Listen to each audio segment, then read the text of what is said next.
Ito na mga kapatid, pasok na kayo. Na lang natirang pagkain sa akin. Pasok na kayo. O, andyan na kayo. Bye! Wait! Bes, andito na naman yung magbabaw. Bes, bili muna tayo. Buti nga, binigyan ako ni Daddy ng 160. Patalaga nag-aral yung mga first sa school natin. Beshi, ano kaya? Hoy, bakit kayo nandyan sa upuan namin? Grabe ka naman. Oo nga. Excuse me, hindi mo yan upuan. Sabi nga lang namin, masungit. Napangit lang naman. Pati naman lunchtime na. Best, tara punta tayo ng cafe. Tara, kain na tayong binigay sa atin ni ate na. Yung gutom na gutom daw kayo.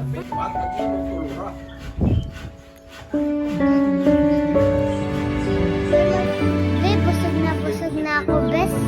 May plano. Itatapon ko yung tubig sa kanila. Uwi ka naman. Inis na talaga ako sa kanila. Hey, uwian na po.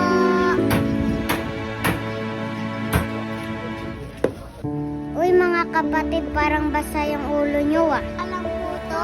Tara, mga lakar na tayo. Sige po.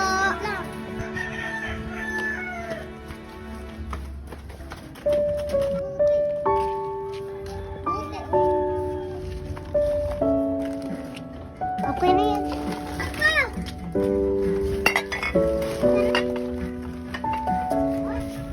Kuya, ito na po. 120 lang pala sa'yo yun. Binigay sa akin ni Kuya. Mga kapatid, pwede bang wala ko dito ng isang araw? Mga lakal na lang kayo. Kailangan ko magtrabaho ngayon bilang maging kasambahay. Ito maging kasambahay. Sige, kung marunong ka lang sa gawaing mga bahay, Marunong po ako, promise. ari ka nang pumasok. Pag nakaahon na kami sa buhay, magpapagawa ko ng bahay.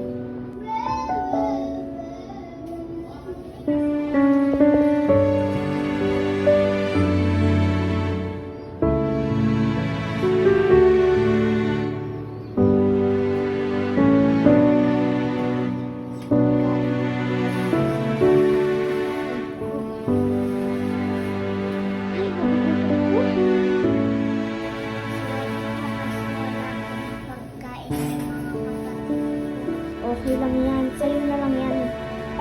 Tatanggapin dapat mo yan. Tapos na ako sa kabila maglinis. Dito naman ako maglilinis.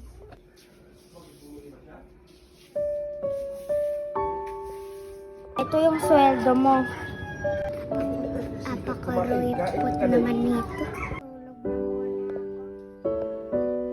Miss ko na ang mga kapatid ko. Kamusta na kaya?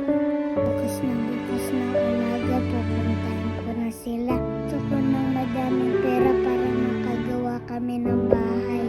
Iniwan na kami ng mama at papa namin. Tignan na ako kasi alis sila, madam. Yaya, ito nga po pala yung bibili ko sa yung cellphone kasi wala ka cellphone. Tsaka ito, wag mo sasabihin sa madam namin ha. Apakabait naman nun.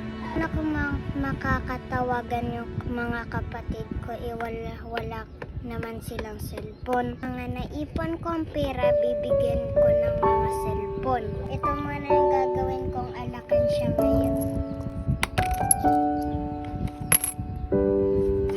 Pasweldo na ako ng madami, bubuksan ko na to. 4 months later. Kailangan ko ng pera, bigat na ito. Yan ang pangarap namin para makabili kami ng bahay at cellphone. Bubuksan ko na.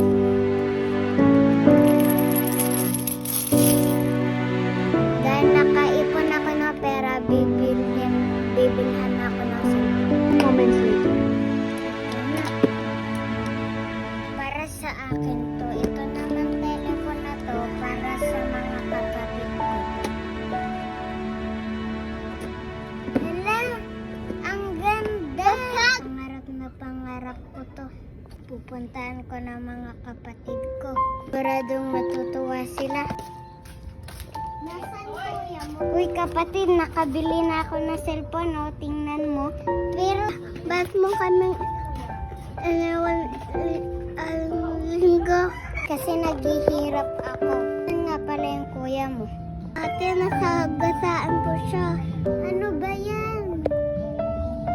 Kailan na mayaman na tayo, siya mawawala.